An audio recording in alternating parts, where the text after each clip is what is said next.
Labą dieną visiems. Taigi, truputėlį istorijos ir šiek tiek, ką veikia įmonė trumpai ir po to apie šį ketvirtį ir galbūt planus. Taigi, 91 metais mes pradėjom iš tikrųjų savo eksportinę veiklą. Eksportavom produktą, kuris dabar turbūt visiems žinomas, o tada nebuvo daug žinomas, tai yra rapsai. Šiandien visi vartoja rapsų aliejų ir kaip sakant, pilam į bakus biodizelį. O tada mes eksportavom pirmą Lietuvos siuntą rapsų iš Lietuvos į Angliją, 2000 tonų laivą ir tada turėjom 100% rinkos. O dabar yra kažkur Lietuvoje surenkame apie 400 000 tonų, tai per tą laiką iš tikrųjų rinka labai išaugo. Tikimės, kad ir mes kažkiek prisidėjom prie to.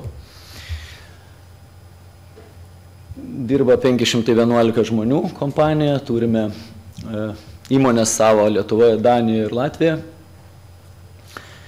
Ir kaip sakant, tarptautiniai kompanijai pridera, turime plačią veiklos geografiją, kur galbūt didžiausia Lietuvos rinka šiai dienai yra ir svarbi yra Skandinavijos rinka, kitos Europos šalis, bet be to eksportuojame ir į Azijos ir Afrikos šalis. Vėliau šiek tiek detaliau papasakosiu apie tai. Suskirstę esame savo veiklą į 5 veiklos segmentus.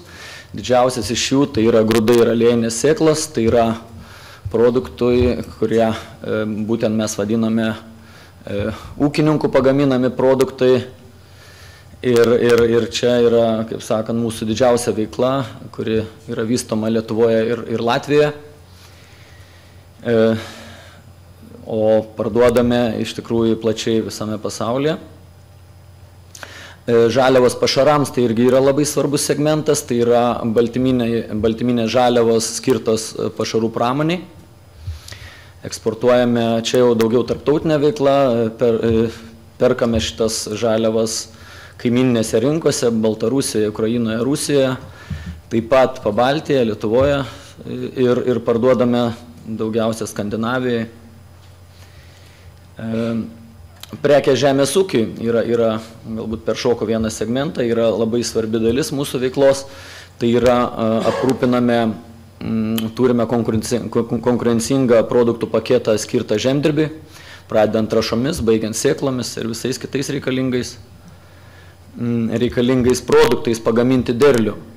Ir turime investavę į žemės ūkio gamybą, valdome 4 bendrovės, žemės ūkio bendrovės, o 5 segmentas kiti, tai yra, iš esmės, tai yra veikla susijusi su kietu biokūru, taip vadinamo biokūro šilumos ūkiams, vadinkim, energetikos kompanijoms, kurios kūrena savo katilus biokūru.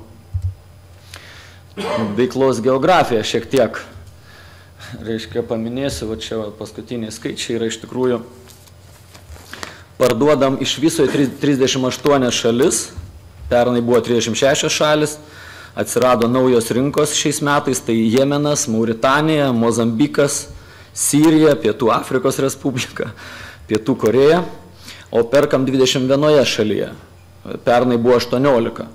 Vat nauja rinka atsirado Suomija, Lenkija. Vat ir didžiąją dalį savo prekybos vykdome, ar kaip sakant, didžiąją dalį Linas Agro Group produkcijos parduoda mūsų dukterinė kompanija Rosenkrantz, kuri yra Danijos kompanija. Labai svarbi dalis šitos veiklos yra logistika. Krauname 5 Baltijos uostose ir 7 Juodosios jūros uostose. 300 laivų maždaug per metus atkraunam, tai beveik laivas kiekvieną dieną. Ir jeigu žiūrit, jeigu matot žemėlapį, iš tikrųjų vėlgi galvojame, kad mes esame toks regioninis žaidėjas. Tai nesame jokiais būdais pasaulinis žaidėjas, nes ir žemėlapis va toks yra, kur iš tikrųjų logika tokia, kad dirbame tose šalyse, kurios turi geras sąlygas žemdirbystei. Ir gali konkurencingai auginti produkciją, o eksportuojame tas šalis, kurios yra vartotojos. ten, kur yra klimatas neleidžia vystyti intensyvios žemdirbystės. Truputėlį apie verslo modelį Baltijos šalyse. Linas Agro grupė iš tikrųjų dalyvauja visoje grandinėje.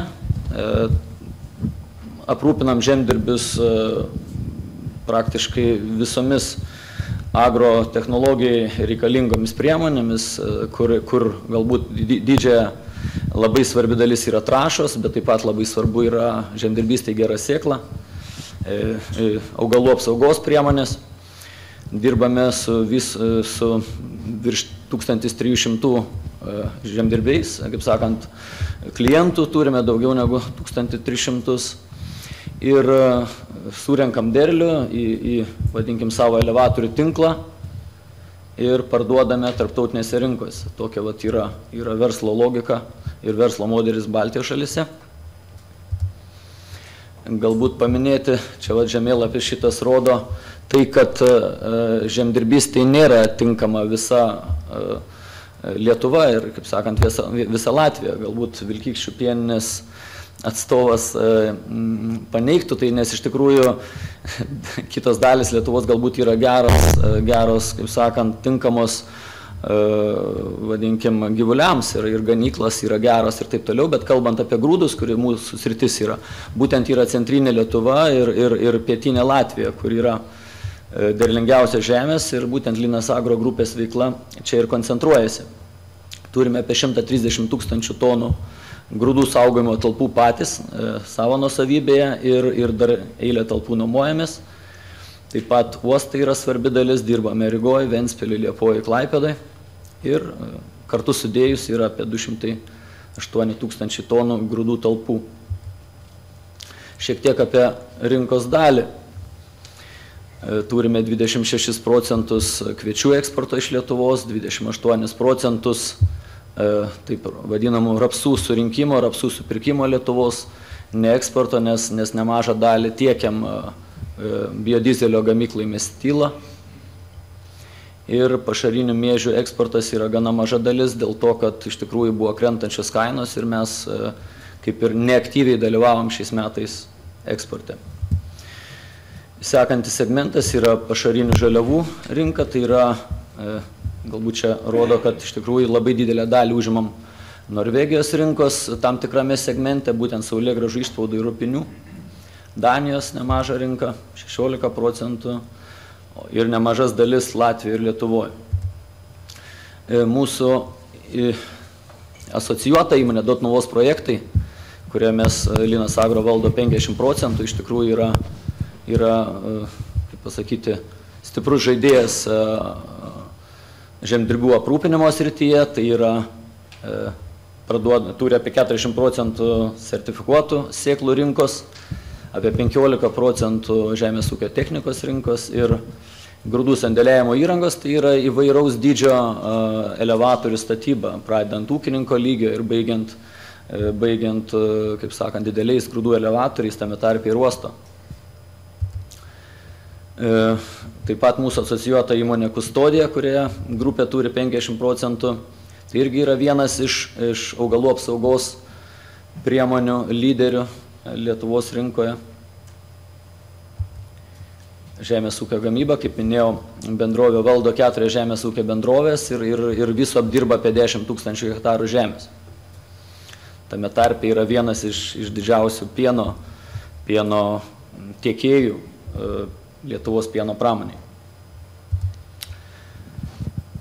Taigi dabar apie 9 mėnesių rezultatus, kas buvo skelbta neseniai.